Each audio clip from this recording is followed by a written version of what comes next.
ఆ 3 అష్టమిలలో దుర్గాష్టమి చాలా శక్తివంతమైనది. అమ్మవారు ప్రత్యక్షంగా ఉంటుంది ఆ రోజు. రామ్మ అని పిలిస్తే పలికేటంత శక్తితో ఉంటుంది. అంటే దేవుడు తనకు తానుగా కొన్ని స్వాతంత్ర్యమైనటువంటి డేస్ కేటాయించుకుంటాడు.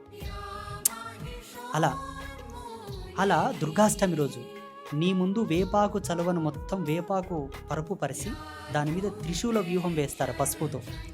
ఆ వేపాకు మీద దొర్లి ఎవరైతే నిలబడి పసుపు వేసుకుంటారో సర్వరోగ నివారిణి, అందులో లోపలగా ఉండేటటువంటి రోగాలు, బయట చర్మానికి వచ్చే రోగాలు, జన్మకొచ్చే రోగం, పుట్టుబడికి వచ్చిన రోగం, కొన్ని పుట్టుతోన రోగాలు వస్తుంటాయి, కొన్ని పోయిన జన్మ నుంచి రోగాలు ఇంట పెట్టుకొని వచ్చటం, జన్మరోగం, పుట్టు రోగం, వంశ రోగాలు, DNA పరంగా వచ్చిన రోగాలు, ఏమన్నా మూల వ్యాధులు ఉంటే కూడా ఆ వేపాకు చలువలో త్రిశూల వ్యూహం మీద నిలబడి గనక పసుపు వేసుకుంటే వేపాకు మండలతో కొడతారు సుంకువని, ఇంకే పరుకుతారు.